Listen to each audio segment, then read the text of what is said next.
Oh, yeah, right. The audio showed. Okay, thank you, Terry, for fixing that.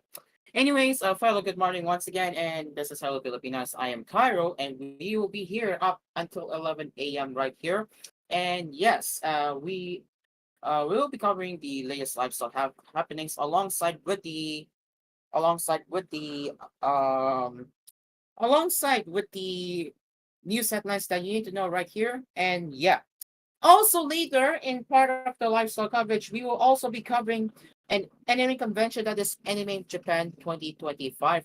So yeah, yes, you heard that right. There is Anime Japan 2025 that will take place today, and that is after the koolNews early edition, where we will be covering the latest coverage on what's in the Anime Japan 2025.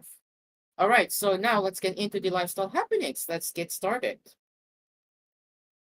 So, if I go to VM here, let me just move over to, once again, I will be moving over to the, how do I say this? Once again, I'll be moving over to the VM. So there, you may want to take care of the, the, the VM window. Thank you very much. All right. I think I accidentally hopefully that doesn't terminate my Roblox, but my shift key is somewhat stuck now, and I don't know if I'm going to get disconnected any moment now, but I hope not. But yeah, let me go open the yep, where is it? The Pyro PM. There we go. Okay, so let's get into that now. since we're not using vmix, we're using obs, and hopefully it will not lag. So yeah, let me just choices. Let me just check the yo server real quick.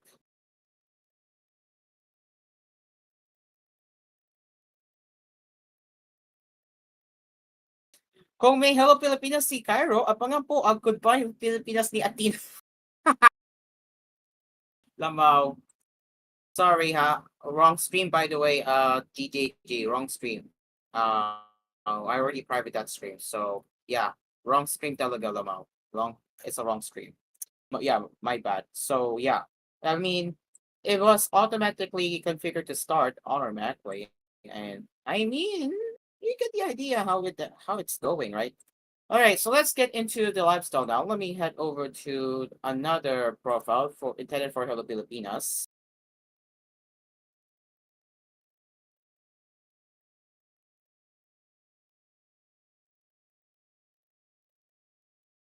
Okay, I'm gone.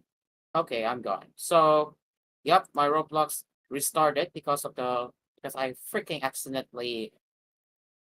Oh wait, no, no, I don't want to start another update. No, Roblox, no.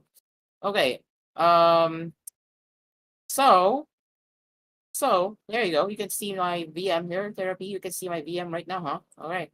Let's go to Lifestyle Inquirer. I will be back in the Roblox in a bit, but in the meantime, let's get into the Inquirer website right now. So let's see what do we have here. Okay, we have um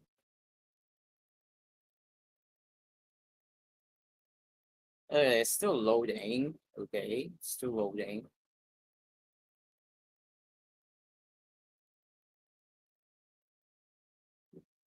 All right, we need to talk about new genes. Yes, we need to talk about new genes, or I should say NJ. Yeah, NJ. NGCS. NGCS.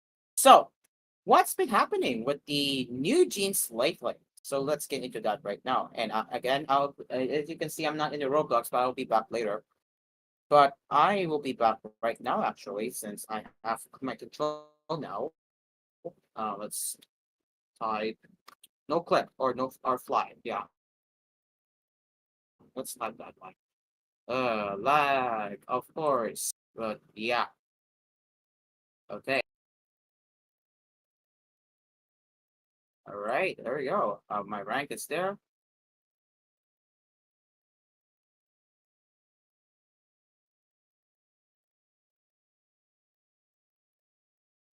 Fly. Let's go there.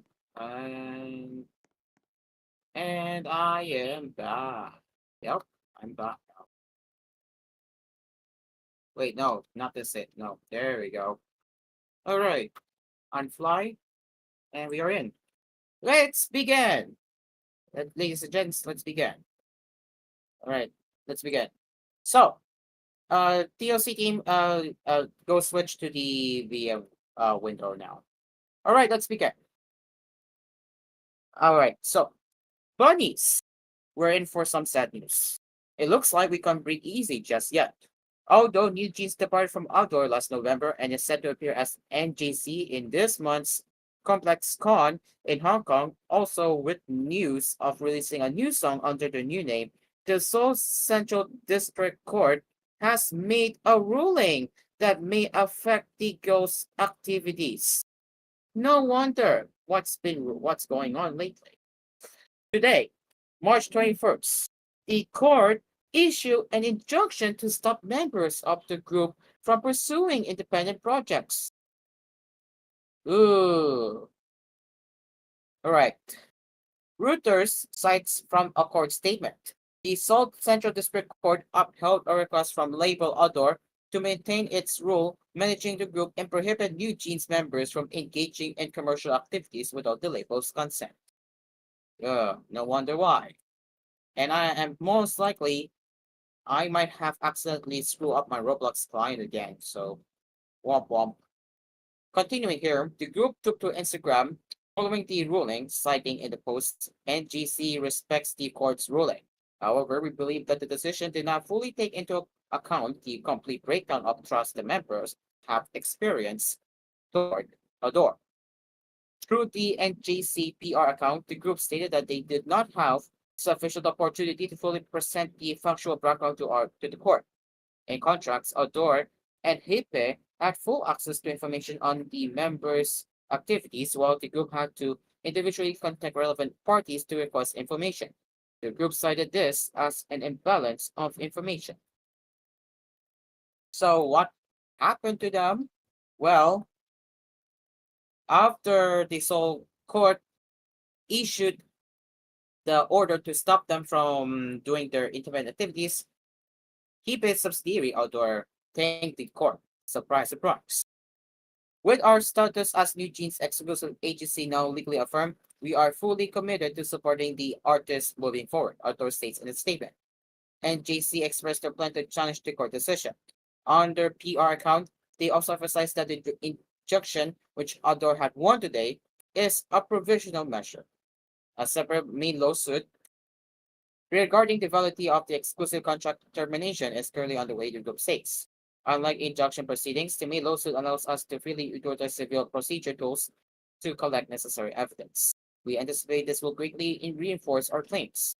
The lawsuit court hearing is scheduled for April 3rd. NGC New Jeans also emphasized that their scheduled appearance at ComplexCon on March 23rd would push through. Outdoor stated that the agency would be present at the event. So that's what's been going on lately with New Jeans. And I Roblox. No, never. So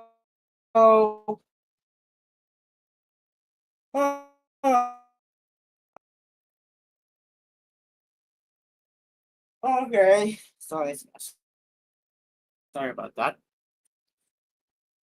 I really hate my computer. I hate my computer, but my keyboard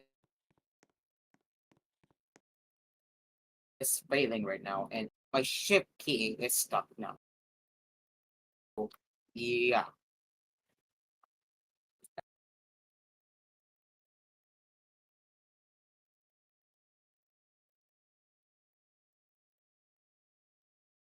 Okay. All right, guys. We will continue covering the latest lifestyle happenings later, but in the meantime, it is now 9:18 p.m. as we will start with more lifestyle happenings and of course the early news headlines right here on Hello Pilipinas. Stay along with us. We will be right back.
Welcome back to Hello Pilipinas. It's now 9:28 a.m. and as we continue with the latest lifestyle happenings right here.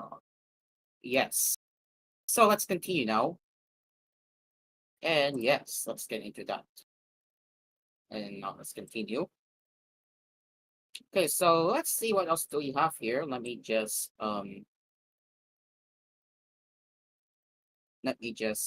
get some stuff ready here.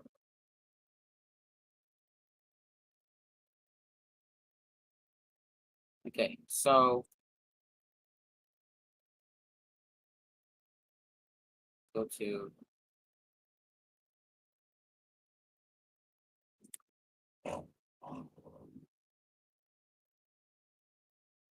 let's go to work profile.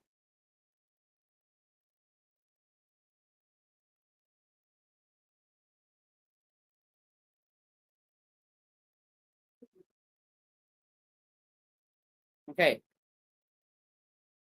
break this shutdown properly. No surprise.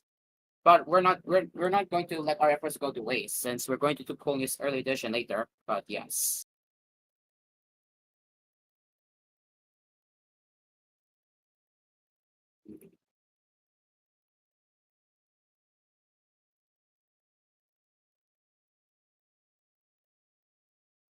Okay, so while we wait here, let's see.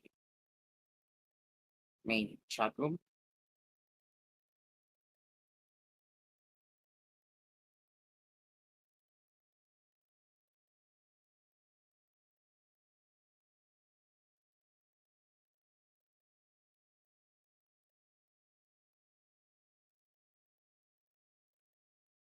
Okay, listen.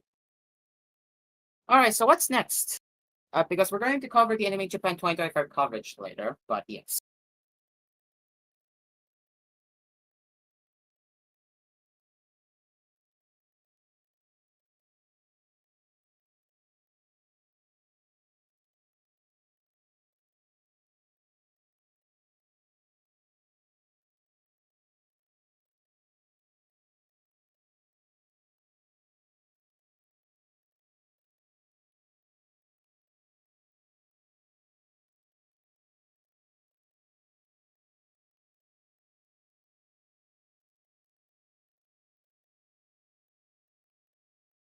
Okay, so I'm still picking what's next one here since I am very unprepared right now.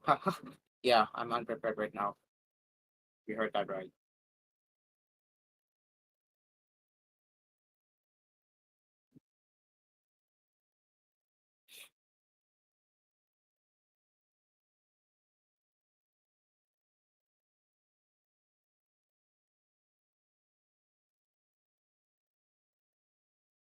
Okay, so let's talk about how you can spend how you can make yourself happy and healthy by spending the right time, money, and the energy. So let's get into that now. All right. So apologies, it's very laggy there on my end, but it's okay. Yeah.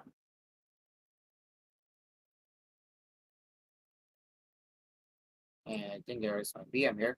Okay, so let's get into that right now, and we're going to the split screen.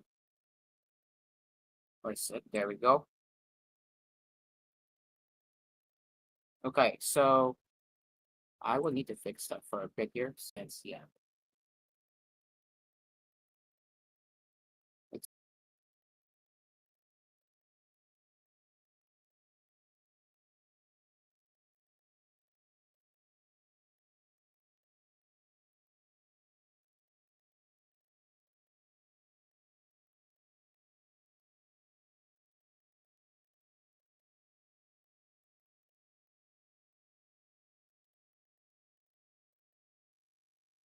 oh, oops.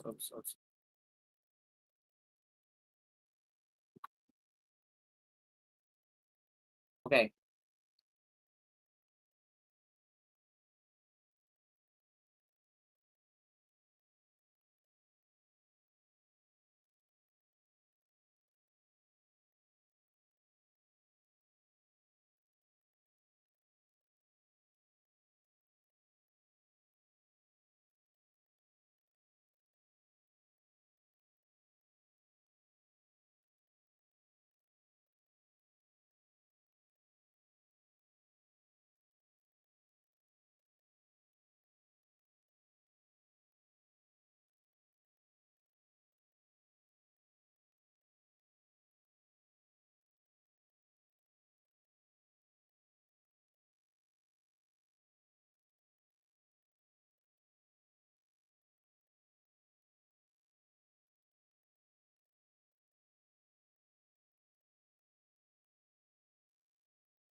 Okay, let's get into the next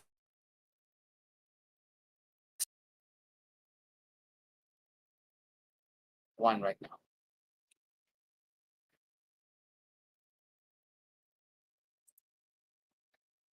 All right, all right, folks.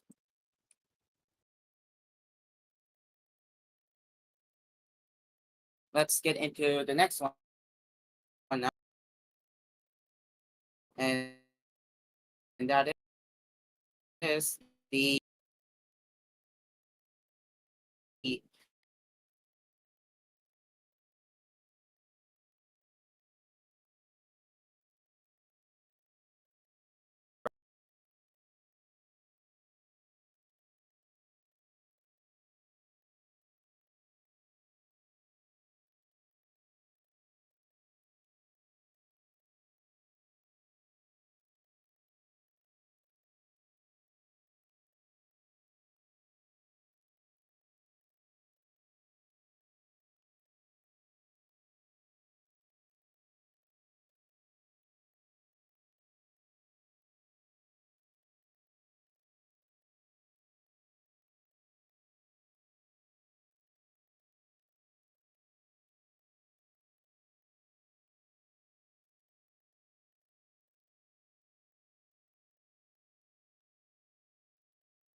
Let's begin with the headlines this morning.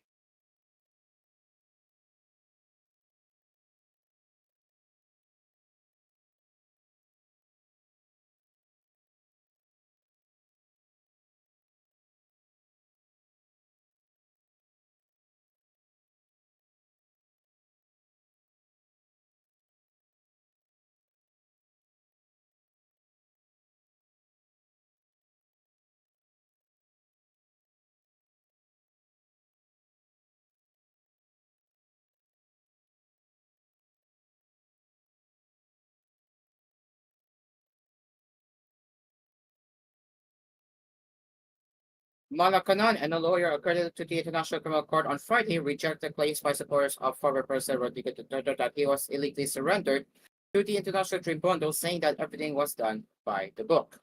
Presidential Communications Office Undersecretary Clara Castro, the Palace press officer, and lawyer Joel Buduyan were reacting to statements made on Thursday by Senator Amy Marcos, President Ferdinand Marcos' Sikh Judy's elder sister, and other senators during a Senate Foreign Affairs Committee inquiry into last week's arrest of Duterte's for crimes against humanity in his brutal drug war. Castro said Malacana was thankful that the Senate opened a probe, as this would be an opportunity for the government to explain the legality of Duterte's March 11 arrest and detention in the ICC facility in the Hague, or should say the Hague, the Netherlands, where he will await trial. Castro said people will be more enlightened as to what happened and the law was explained for everyone, Castro said. In a carefully planned operation, authorities arrested the 79-year-old ex-president on his arrival from Hong Kong and immediately whisked him to the nearby Villamore Air Base, where he was held for over 12 hours just before he was flown on a charter jet to The Hague. Buduyan, who spoke at a press briefing alongside Castro, said the arrest and the surrender of Duterte by Philippine authorities to the ICC were legally validated by Republic Act No. 9851, the 2009 law penalizing crimes against humanity, as well as Articles 59 of the Roman Statute, the treaty which created the International Tribunal. Section 17 of R 9851 gives the Philippine government discretion to directly surrender a suspect to an international court once a warrant is issued, he said. Vice President Sara Duterte was one of the loudest critics of the arrest. She said it was unlawful because no Philippine court had issued a warrant against her father. There was a warrant of arrest and it was issued by an international court where we were a member, so this is not a warrantless arrest, Buduyan said. The ICC maintains that it could try to Duterte for crimes against humanity, especially murder, that were committed when the Philippines was still a state party to the Roman Statute from November 2011 to March 2019, which covers his use as devastating mayor and president of the country. Article 59 of the treaty states that local authorities were not obligated to President Duterte before a local court to examine the legality of his arrest on an ICC warrant, as long as its key provisions verifying the identity of the suspect and upholding his rights are observed, Butian explained. He said Duterte was read his Miranda rights and that he had two lawyers with him then, so the substance of Article 59 was actually complied with. Butian added that a local court order was not necessary for Duterte's arrest under the Roman Statute. Putuyan, an inquiring columnist, said that the former president was given more privilege than ordinary suspects, which were over and beyond what is required by law. So, in substance, nothing was violated and the implementation of the warrant of arrest was valid, he said. Reacting to a GMA news report that Duterte allegedly attempted to apply for asylum in China while he was in Hong Kong, which was apparently rejected by Beijing, Castro said Malacanan was unaware of that. We did not receive any word about that. That's not the information that the palace got. Castro said, adding that they only received information about Duterte's return from Hong Kong. Duterte's lead counsel, British Israeli Nicholas Kaufman, hinted that he would seek temporary liberty for the former president who will turn 80 next Friday. He said a petition for such during the pretrial phase was par for the course in the ICC, but he did not say what he would file. In nearly every case, an application for interim release is submitted. I will file it when I feel it is appropriate, Kaufman said in the Netherlands in reports by local news outlets. Duterte should even be sent back home, he added. Why should he not go back? So far as I am concerned, he's being illegally detained here and he should go back to the Philippines as soon as possible, Kaufman said. He said that during Duterte's first week in detention, he was helping the ex-leader's humanitarian needs and concerns. Duterte's former executive secretary, Salvador Medialdea, who remains hospitalized in The Hague for an undisclosed ailment, is another member of the defense team. The vice president said he had undergone a medical procedure after he fell ill on Tuesday. Regarding the funding for the legal team, Goodman said it has not been decided yet on whether Duterte would seek aid from the ICC or privately paid for. He said Duterte supporters may gladly give out of their own pockets to help fund his defense. Former presidential spokesperson Harry Roque, another lawyer accredited to the ICC, has not been included in Duterte's defense team by the vice president. Roque said on Facebook Live on Thursday that he had filed an application for political asylum, which he had earlier explained he had been prompted by alleged political persecution in the Philippines. Facing a contempt citation and possible detention, a group of social media personalities and vloggers summoned by the House Street Committee finally appeared on Friday for the panel's third hearing, where they were put on the spot over their controversial online posts. The nearly 7-hour hearing on the spread of fake news and disinformation saw lawmakers particularly grilling three attendees, newspaper editor Priscete Loretta Chu and bloggers MJ Kuya Ampo, Reyes, and Mark Lopez, and forcing them to apologize for making sensationalized baseless claims. Most of the summoned resource persons have gained a huge following because of social media posts in support of former President Rodrigo Duterte, now a detainee of the International Criminal Court in The Hague, the Netherlands. Chu, Reyes, and Lopez were among the 11 people invited by the House Streetcom when the inquiry started in February, allegedly for their role in spreading misleading online content. They snubbed the first hearing and instead went to the Supreme Court with a petition to stop the probe. They also asked the tribunal to bar lawmakers from requiring their presence, saying the inquiry could be used to curtail freedom of speech. The Supreme Court has yet to rule out the petition. Two other summoned resource persons have yet to attend, Lorraine Badoy and Jeffrey Salis, prompting the House to again call for their appearance. The TRICOM is composed of the Committees on Public Order and Safety, Information and Communications Technology, and Public Information. Chu was forced to make an apology by Dinong Representative Judy Edre and Manila Representative Bienvenido Abante for her March 14 post, which claimed there would be a mass vaccination in the police and military because of Duterte's arrest. They cannot be part of this government now, or allegedly, the post partly read. When questioned at the hearing, Chu explained, Mr. Chair, I made sure to put the word down because no policeman has ever come forward to me to talk about this content. I am maintaining that I am speaking the truth on the impressions on social media. But Edre asked, does that mean you just wrote this from your personal impressions posted on social media without making sure there is enough basis or made any effort to verify your statements? In putting out information, are you saying categorically that you do not feel any responsibility for the weight of your post? He asked Chu. Chu, who is also a lifestyle section editor at Manila Bulletin, replied, I am saying that I am merely writing about what I see as the pulse of the masses, which is that there were policemen who were resigning, which is why I was very careful to write the word thou, thou, thou. In the rest of Chu's post, she wrote, if you, the police and military, have a chance to change something from the inside, if you are in a position to be a force for good, please don't leave. So, sir, for me, it was more of an opinion piece because on the general impression when I wrote it, Chu told Edgar. Asked for his comment, Police Major General Nicholas Torre III, commanding officer of the operation that placed Duterte under arrest, said, if the qualification for the word massive is more than the normal, there is none. There are regular resignations in the Philippine National Police, but these are not connected to this issue of Duterte's arrest. Edward then called out Chu for posting content merely based on rumors, saying such posts are associated with showbiz reporters. He then asked Chu whether she felt responsible for the consequences of her posts concerning a matter sensitive to national security. I do not feel any responsibility because my conscience is clear. It was not prefaced as news, Chu said.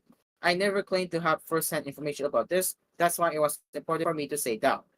Chu initially refused to apologize, but Ambrati kept pressing her to explain what she meant when she also called the government danga or stupid in a separate Facebook post. This was the post where she claimed that some lawmakers had children living beyond the financial means reflected in their SALN or SALN or statements of assets, liabilities, and net worth. That's why I'm asking you, where did you get this? You said you got this from the news, but you don't have documents. You cannot even tell me if you're telling facts or the truth. Abete told Chu. You mean to tell me you're going to base your statement Tangka Gobyerno or the government is stupid just from the news that you read? At this point, Chu gave in. I will apologize, Mr. Chair, for my bad words. I apologize for saying Tangka in my post, she said, breaking into tears. Another vlogger, Mary Jane Uy Ambao Reyes, was also reduced to tears after Ambade confronted her over a post claiming that Exo Jojo killings linked to Duterte's drug war were a massive hoax, quote unquote.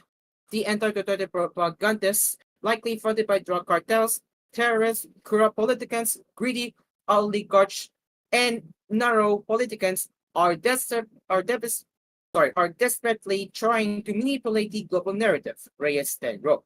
Addressing the panel, Reyes said what she wrote was my truth and based on reports that some pictures of EJK victims shown during protest rallies were of people who did not die during the Duterte administration. Asked by upon Lincoln Representative Joseph Paduano if she could present proof to support her post, Reyes admitted not having any. Okay, sir, next time, sir, before I write something like that, you will get documents and not just rely on what is being said by mainstream media. Paduano and Deputy Speaker David Suarez also confronted Mark Lopez for claiming in a post that the Philippines was also water cannoning Chinese vessels in the West Philippine Sea. In response, Lopez said he only meant that the country could retaliate that way in the face of China's aggressive actions. Pressed by Suarez and Paduano to identify his source for saying Philippine forces had also used water cannon onto Chinese, Lopez replied, Sige po, I apologize. Fake news po ako. Also present at Friday's hearing was the Philippine Coast Guard spokesperson on the West Philippine Sea, Commandant Jake Tarela, whom Lopez had often called a United States lapdog. Upon hearing Lopez's admission, Tarela remarked, this is exactly the kind of fake news that we are talking about. And public hospitals and health centers in Luzon are set to receive artificial intelligence software designed to detect early signs of tuberculosis, a bacterial infection affecting more than 700,000 Filipinos. Under a partnership between the medical technology company Health News Siemens Health News Philippines and Philippine Business for Social Progress, the AI software will be used in 28 hospitals and health centers in the National Capital Region, Central Luzon, and Cavite, Laguna, Pantangas, Rizal, and Quezon or Calabarzon. According to PEPSP Executive Director Elvin Evan UI, the three regions account for more than 60% of TB cases in the country. Citing data from the World Health Organization, he said the Philippines is currently the fourth largest contributor of TB cases worldwide, accounting for 6.8% of total cases or about 739,000 patients. While we may not be able to cover the entire regions, we expect these tools to help our local health frontliners screen more accurately, more efficiently, US said on Thursday. We're estimating about 126,000 people screened per month across those 28 devices with AI across the three regions, he added. The AI software provided by Cure.ai gives an automated interpretation of a patient's digital chest X-ray. By producing results in a matter of seconds, it can help speed up the diagnosis and allow the TB patient to get early treatment. Tisha Bodman, Executive Vice President of Siemens Health News, stressed the importance of early diagnosis for TB both for the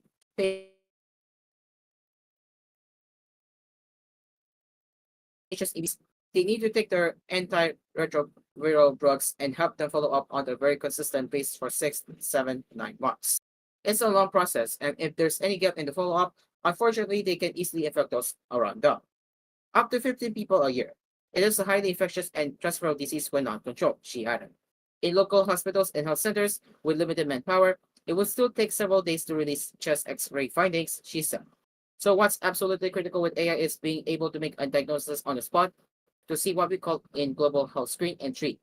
Very quickly, if the person is resumptive for TB, we will confirm that with the clinical sputum test, and the person can be started under antiretrovirals, Goldman said. The initiative is part of Siemens and BBSP's project called Access TB, or Advancing Client-Centered Care and Expanding Sustainable Services for TB. Supported by the Global Fund to Fight AIDS, Tuberculosis, and Malaria, the project seeks to accelerate the adoption of AI in medical diagnosis. This is koolNews Early Edition. It is now 10:10 a.m. as we will continue with more early news headlines right here on Hello Pilipinas after the break. We will be right back.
Okay, I think we are having a little bit of the camera technical difficulties right now.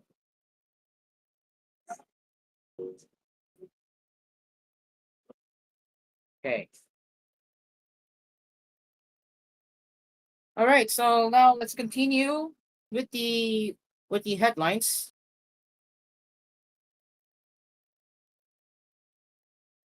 Okay, so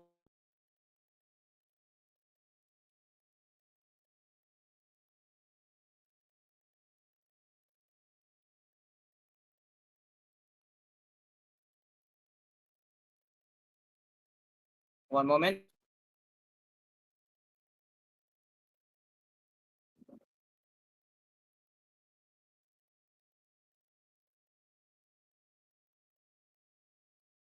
Okay, well, let's get into international headlines. President Donald Trump on Friday denied reports that Elon Musk would see top secret U.S. plans for a possible war with China, saying that his billionaire ally think links with Beijing raise potential conflicts of interest. The judgment of Musk's dueling rules in business and government came as Trump pushed back against media reports saying the SpaceX and Tesla owner will receive a Pentagon briefing on its China strategy. The reports found concern about the influence of the world's richest man in the White House as an unelected South African-born tycoon who has become Trump's source of fire. Musk did visit the Pentagon on Friday, but Trump insisted that he was there for Dodge, not for China, referring to Musk's Department for Government Efficiency, which is expanding its cost-cutting drive to the Defense Department. Trump told reporters in the Oval Office when asked about the possibility of sharing the war with Musk. I don't want to show it to anybody. You're talking about a potential war with China. Certainly, you wouldn't show it to a businessman. Elon has businesses in China, and he was susceptible, perhaps, to that. Musk automaker Tesla produces some of its electric vehicles at a huge so-called gigafactory in Shanghai, is trying to compete with fast-growing Chinese manufacturers.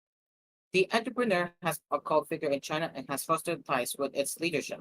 He has also caused controversy, suggesting the South Road Island of Taiwan should become part of China. In the United States, Trump has repeatedly insisted that Musk has no conflict of interest, even as Musk leads a harsh overhaul of U.S. government agencies that, in some cases, his companies have dealings with. Musk SpaceX has U.S. government defense contracts worth billions of dollars, including for launching rockets and for the use of the Starlink satellite service. Trump has recently further blurred the line by promoting Tesla cars after attacks by vandals over Musk links to the White House. Trump suggested Friday that such vandals could be deported to prisons in El Salvador. According to the New York Times, Musk had been set to receive a briefing Friday on U.S. military plans in case of a war with China, including maritime tactics and marketing plans. The Wall Street Journal and the Washington Post also reported on the apparent briefing. The Times later reported that the meeting in the secure tank room of the Pentagon had been called off after the story was published late Thursday. Trump, who has launched a series of attacks on journalists and news outlets in recent days, furiously lashed out at the press over the story. Trump said of the New York Times, they really are the enemy of the people. Defense Secretary Pete said Musk's informal meeting at the Pentagon would focus on innovation and efficiencies, not top secret China plans. The New York Times immediately retracted its fake narrative, Hasek said on X. Tensions have soared between Washington and Beijing since Trump's integration as the world's two largest economies imposed a tariff of on each other's imports. Democrats have meanwhile blasted Trump for handling administration policy to Musk, despite him undergoing no background checks and heading companies with government contracts. Musk joined the chorus of criticism of the Times, labeling pure propaganda on his social media platform X. In a separate post related to Huck said he said Friday's meeting would not be his first visit to the U.S. Defense Department. I have been to the Pentagon many times over many years. Not my first time in the building, he wrote.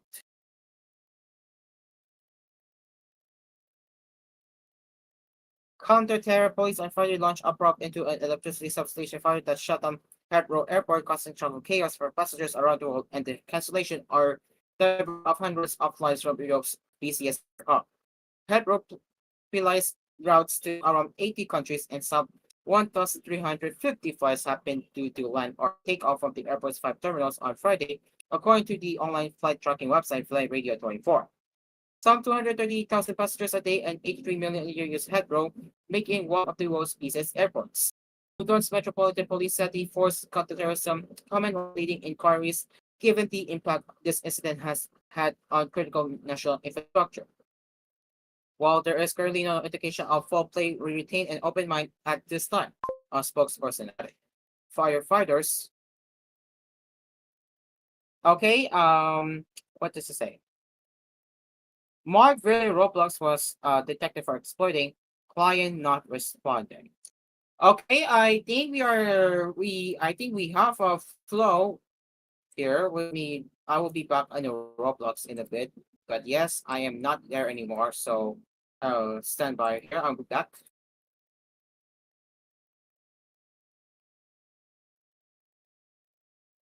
But we will continue with the headlines as we as we are as we are still here. Firefighters were called to the highly visible place at a stop station shortly after 11 after 23:20 GMT on Thursday, and around 70 were sent to battle the fire, which was brought under control by 8 a.m. GMT. UK Energy Secretary Ed Miliband promised that the government would do all it could to restore power to Heathrow quickly, as questions were raised about the airport's resilience. Electricity Distribution Network National Grid said around 1400 GMT that power had been partially restored to Heathrow as well as to local residents affected. The shutdown left many frustrated passengers struggling to make alternative arrangements.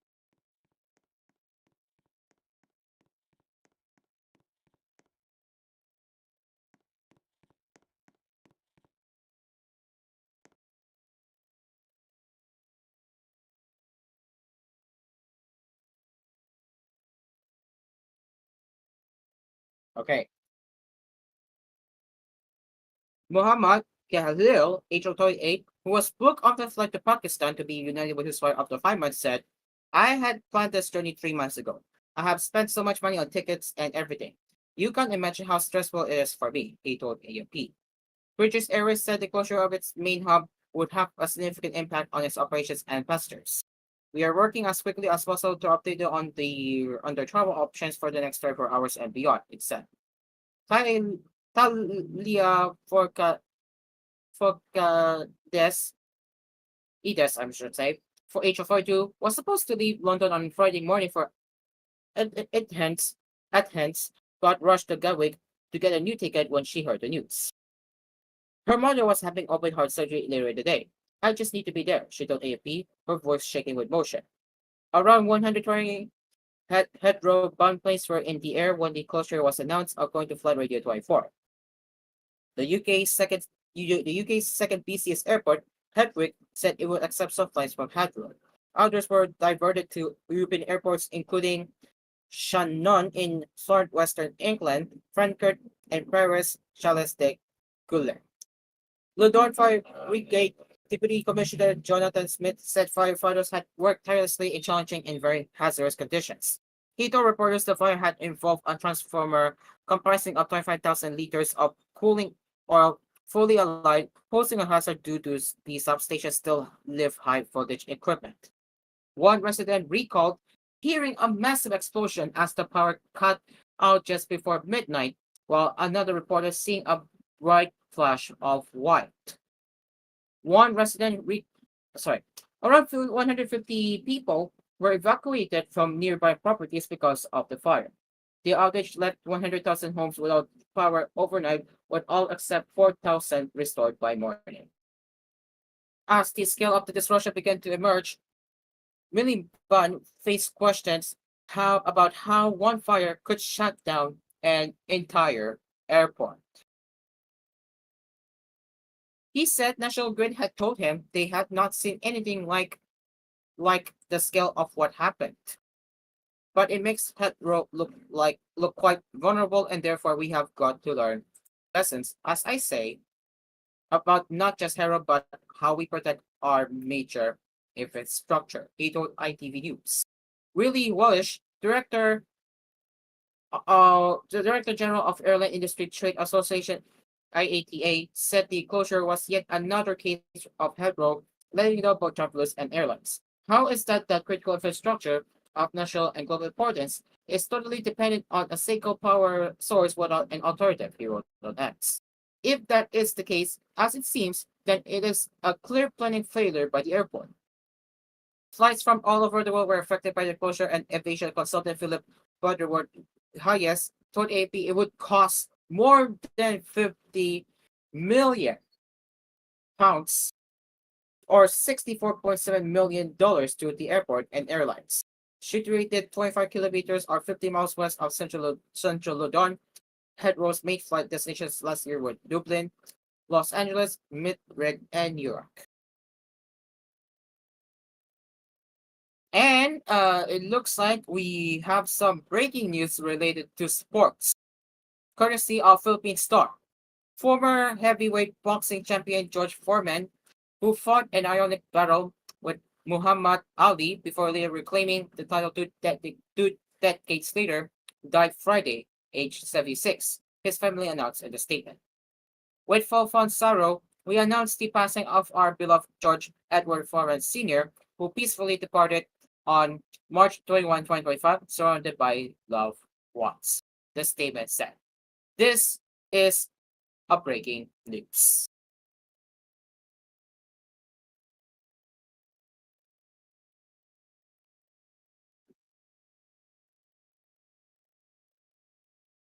And as we continue now with the international headlines, an overstaying American tourist was arrested for allegedly assaulting a man who confronted him over a case of alleged sexual harassment at a five-star hotel in Paranaque City, the Bureau of Immigration said Friday.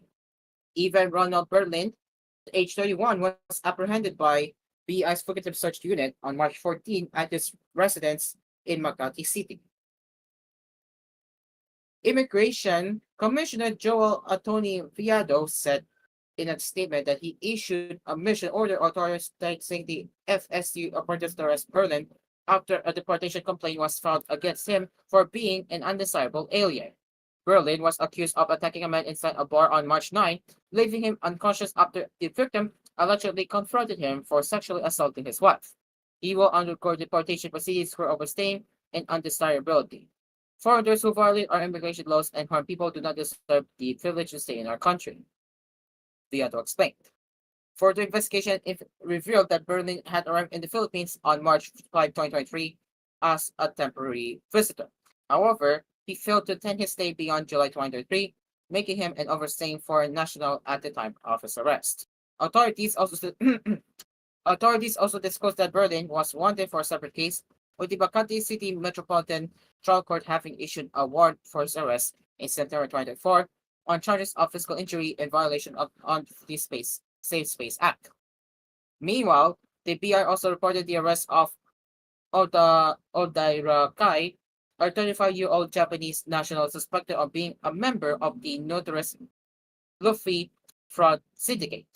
He has been in custody since March 15 in Pampanga following a request from Japanese authorities who accused him and his accomplices of stealing ATM cards and withdrawing over 4 million Japanese yen from a victim.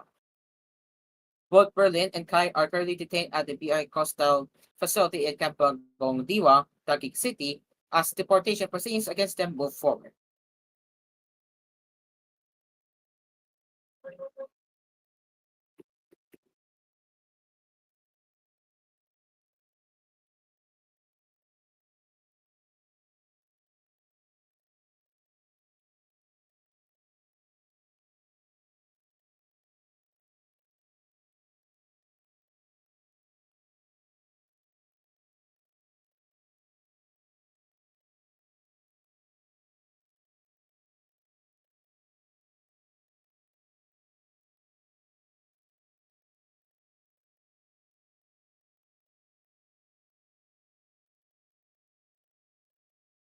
And artificial intelligence AI startup Perplexity on Friday expressed its interest in buying TikTok, which faces a deadline to divest from its Chinese owner or be banned in the United States.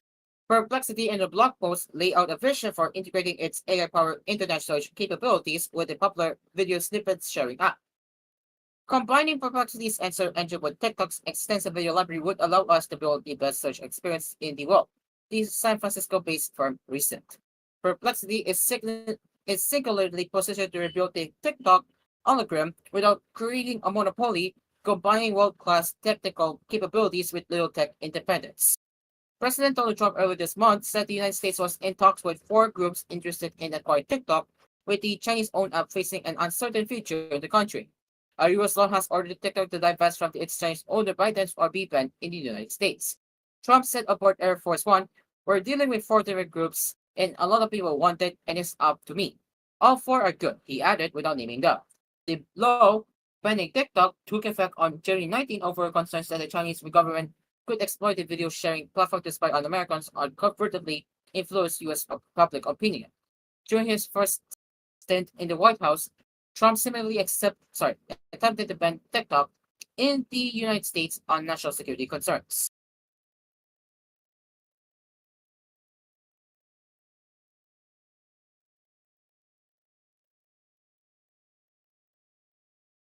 Although TikTok does not appear overly motivated regarding the sale of the app, potential buyers include an initiative called the People's Bid for TikTok, launched by real estate and sports tycoon friend Mark Gord's Project Liberty initiative. Others in the running are Microsoft, Oracle, and a group that includes internet personality Mr. Beast, whose real name is Jimmy Donaldson. Any acquisition by a consortium of investors could in fact keep ByteDance in control of the algorithm, while any acquisition by a competitor will likely create a monopoly in the short form video and information space. Perplexity contended in the post. All of society benefits when content feeds are liberated from the manipulations of foreign governments and globalist monopolists. Perplexity said it would build infrastructure for TikTok and data centers in the United States and maintain it with US oversight. The AI startup also proposed rebuilding TikTok's winning algorithm from the ground up, making the app's For You recommendation feed open source. Perplexity also vowed to enable TikTok users to cross-reference information as they watch videos to check their veracity. That is all for the early morning headlines with on koolNews Early Edition. And now let's get into the weather forecast in a bit as we are going to prepare.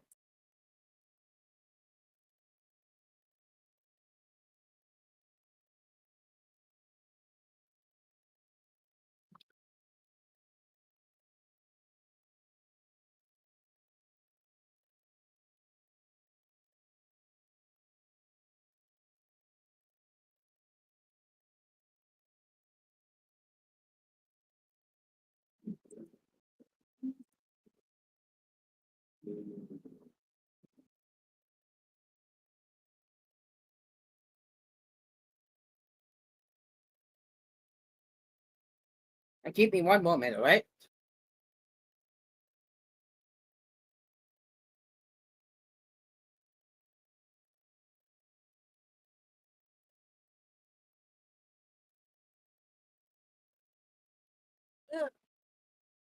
Mm, Excuse me.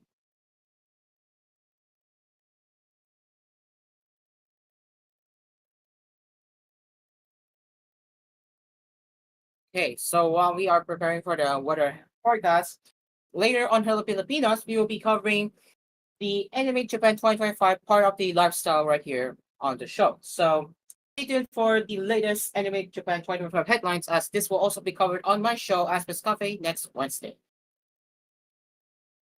And speaking of Aspis Cafe, we are going to have our first ever giveaway. And yes, you will know more on Monday. So stay tuned for the giveaway of of us for the giveaway on Aspers Coffee.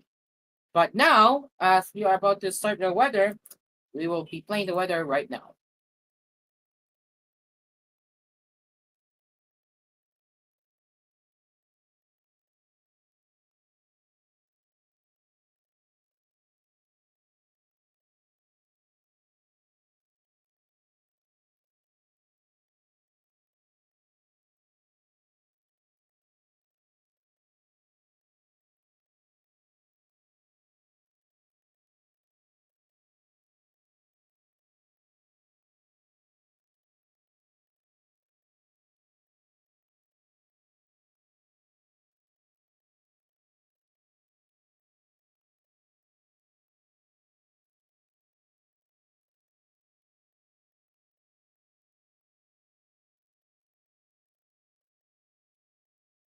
Ladies and gentlemen, this is Pagasa Weather Forecast.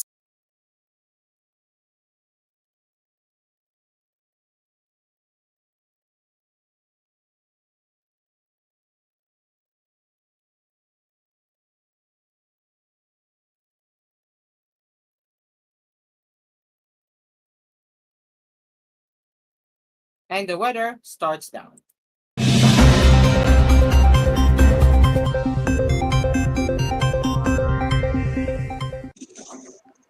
Happy weekend po sa ating lahat. Ako si Benison Estareja.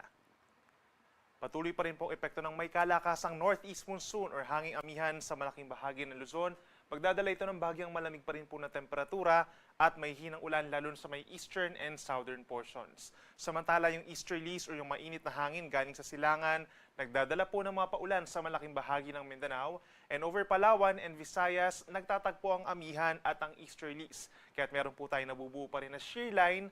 Ito yung linya kung saan nga nagkakaroon tayo ng minsan malalakas na mga pag-ulan, kaya't mag-ingat pa rin sa banta ng baha at pagguho ng lupa. Base naman sa ating latest satellite animation, wala pa rin tayong asahan po na bagyo na mabubuo sa ating bansa hanggang sa katapusan po ng Marso. Ngayong araw, asahan pa rin po ang makulimlim na panahon in many areas of Luzon dahil pa rin yan sa northeast monsoon.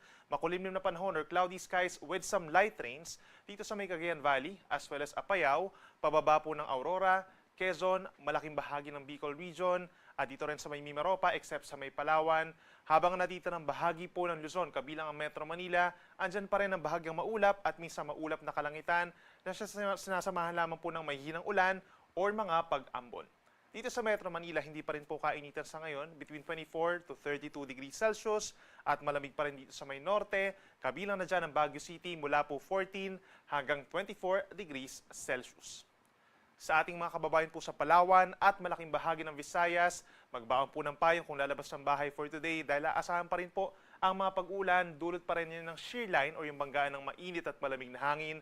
Pinakamalalakas ang mga pag-ulan dito pa rin sa may southern portion ng Palawan as well as eastern Visayas. Mataas ang chance na magtataas po tayo ng mga weather advisories and even heavy rainfall warnings. Habang natitira ng bahagi din po ng Luzon or Visayas, asahan din po itong western and central portions, mostly cloudy skies at makakaasa din po ng mga kalat-kalat na ulan and thunderstorms, lalo na po bago mag-umaga hanggang sa hapon.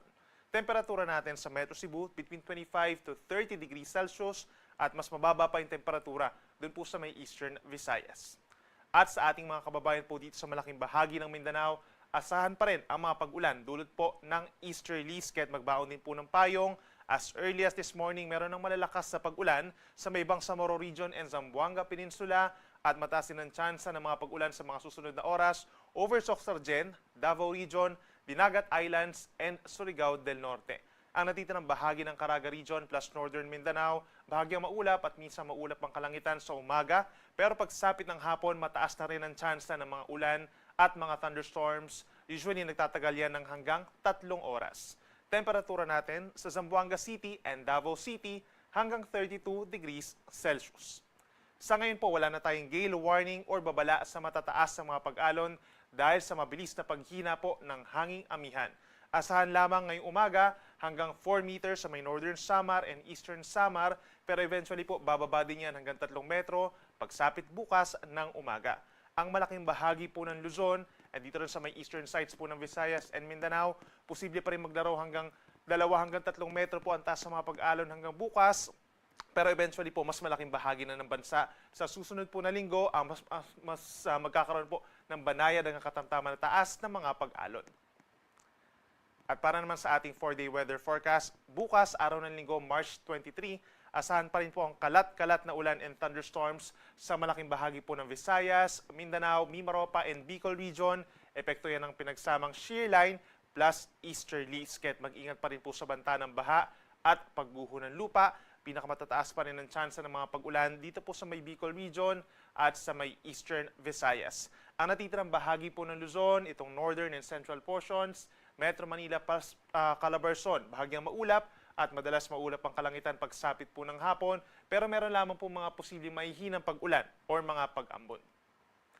Then pagsapit po ng Lunes hanggang Miyerkules, that's March 24 to 26, iiral muli ang easterlies o yung hangin galing Pacific Ocean. Magbabalik ang mainit at maalinsangan na panahon, lalo na po sa may eastern sides ng ating bansa po yan, mga Luzon, Visayas, and Mindanao. Pero may mga lugar pa rin po na magkakaroon ng mga paulan, kabilang na ang malaking bahagi ng Mindanao. Hindi naman po ito tuloy-tuloy.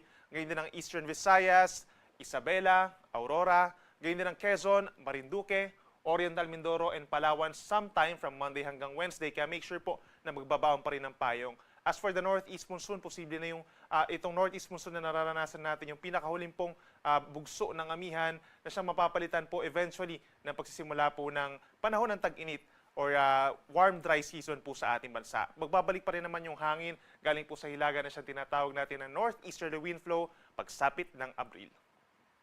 Ang ating sunrise ay 5:59 ng umaga at ang sunset ay 6:07 ng gabi. Yan muna ang latest mula dito sa Weather Forecasting Center ng Pag-asa. Ako muli si Benison Estareja na nagsasabing sa anumang panahon, Pag-asa magandang solusyon.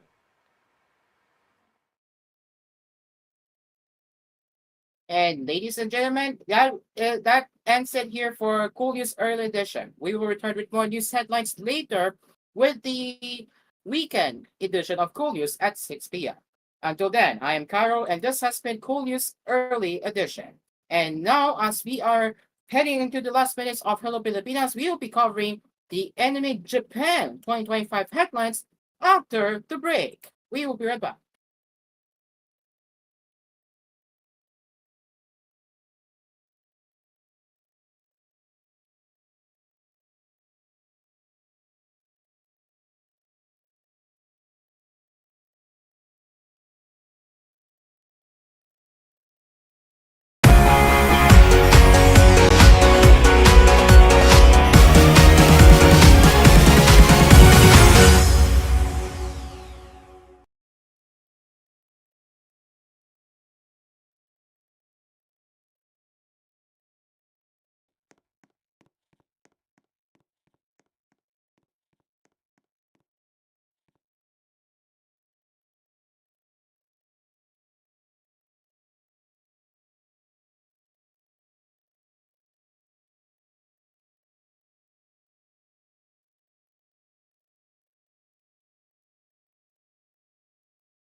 into the exciting part where we will cover the Anime Japan 2025 live on Hello Pilipinas.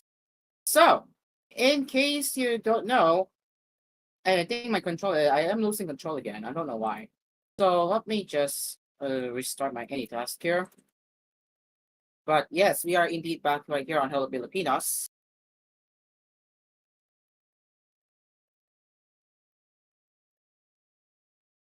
Okay, so let me fix the camera angle because again, I'm losing the camera angle control for some reason. So let's adjust it here. We only have last 4 minutes, by the way. So what do we have here live? So, okay, so yeah, what do we have here live? Zoom in here. Okay. I think this will do.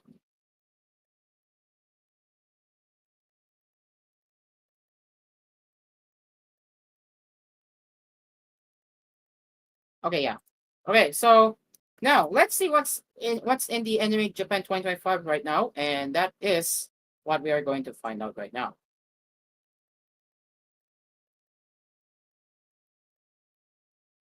There we go. Okay, so let's go to the animenewsnetwork.com for the latest Anime Japan 2025 headlines. Again, we will be here until 11 a.m. Okay, ladies and gents, we have some lot of brand new information, and that is let's start with Tokyo Revengers. So the Anime Japan 25 stage for the 5th anniversary of the Tokyo Revengers anime reveal on Saturday that the next arc of the Tokyo Revengers anime is titled Tokyo Revengers War of the Three Titans. The stage panel also unveiled the visual and the anime's updated cast, which we cannot show you right now, but it will be shown later, or I should say it will be shown more later, or I should say, yeah, it will be shown late on Wednesday's episode of As We're Stuffing. So, yeah, ladies and gents, we have a brand new arc that is basically a brand new season coming to Tokyo Revengers, and we are uncertain if this is going to be, once again, Disney Plus exclusive. We will see how that goes, but yeah, we don't know if this is going to be exclusive to Disney Plus, but we will wait and see if the next arc of Tokyo Revengers will be Disney Plus exclusive. On the other note, and finally, Rascal Does Not Dream of Santa Claus anime reveals more cast opening theme song, and yep, it is set to air this July. The Anime Japan 25 panel for Rascal Does Not Dream of Santa Claus, which is basically university student arc, debuted the first promotional video for the anime on Saturday. The video reveals more cast members for the anime, previews the anime's opening theme song Snowdrop by Content Candy, and also reveals the anime's July television premiere date. And we have a lot of the new characters, which we will get to show you on the Wednesday's episode of As We're Stuffing. Also, a brand new season of The Angel Next Door rottens me. Yep, there is a brand new season. A new season coming soon.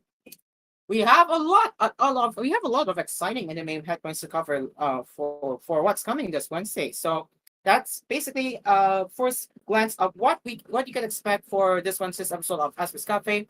A lot of Anime Japan 2025 headlines. And as we are about to wrap it up, let's have a quote of the day from Brainy Quote. And we cannot go over time, so we're going to be very quick with the brain of the quote. Quote of the day. All right, today's quote of the day, ladies and gents: pennies do not come from heaven, they have to be earned here on earth. That is from Margaret Thatcher. And with that it will be it for Hello Pilipinas this morning. It is exactly 11 p.m. Thank you very much for joining us to start your mornings right here, and we will be back again with another round of the news headlines with the 6 p.m. edition of koolNews later. Until then, I am Cairo, and this has been Hello Pilipinas. Happy weekend, everyone, and we will see you tomorrow. Goodbye for now.